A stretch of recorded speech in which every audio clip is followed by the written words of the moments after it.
Watching endless TikToks about Malta is fun until you've landed there, you don't know what to do, you don't know where to go, and now it's a problem.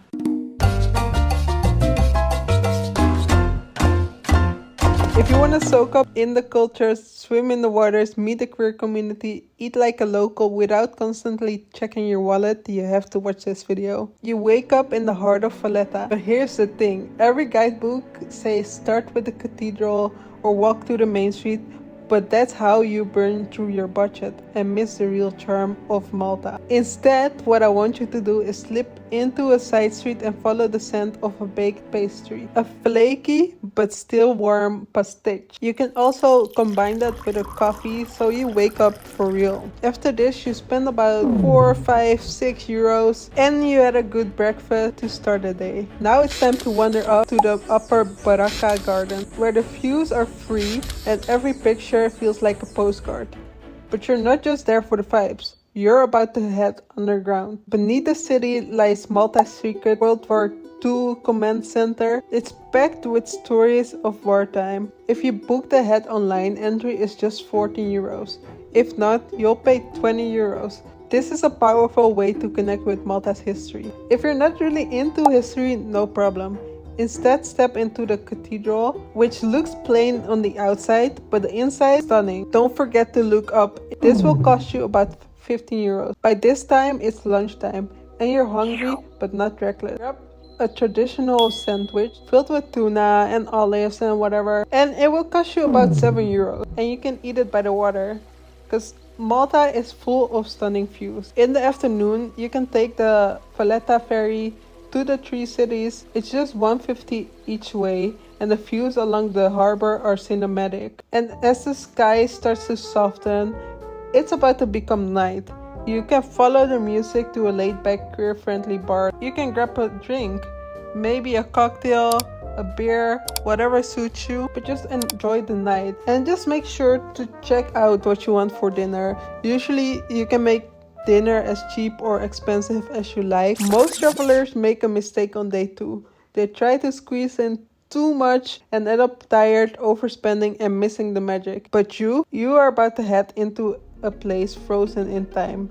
After a simple breakfast, you can catch a bus to Medina, Malta's ancient walled city known as the Silent City. It's still cinematic and beautiful and it's completely free to wander, so that really fits the budget. But here's where it gets interesting, because just outside Medina in Rabat is where Malta hides its ancient dead. You know, stay safe though, because I don't know if y'all play like that, but anyway, stay safe. You descend into the Catacombs, empty tombs. Entry is just 6 euros, so that fits well in the budget. If you're smart enough to plan months ahead, today will be the day to visit the hall. But as I said, you have to plan months ahead because only 300 people are allowed in per day. Tickets are 35 euros for adults or 20 euros if you're a student. But the twist is, it doesn't really count for the budget of 200 euros because you booked ahead. Like, you probably booked a few months ahead. So basically it's free. After you did this, just go to a local grocery store, get some fresh bread, you can get local cheese, sun-dried tomatoes, maybe some olives, and you can take the bus to the cliffs, find a quiet ledge, and eat with a sea breeze in your face and miles of blue horizon. Isn't that amazing? But hold up, your day isn't done, because you've got one more surprise. Back in Rabat, behind a barely marked door under a bookshop, is the Roots Bar.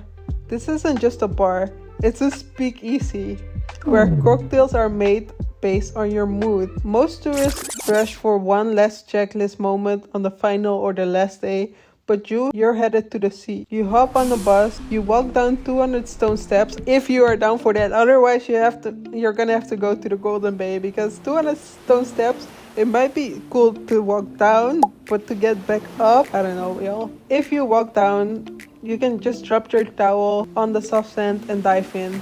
It's free and it's perfect. Later, you take a short ride to the cliffs above Popeye village. When lunchtime hits, grab a pizza slice or wrap for 10 or 12 euros. Then you can sit by the water, watching couples, artists and families roll past. Tonight is your final dinner.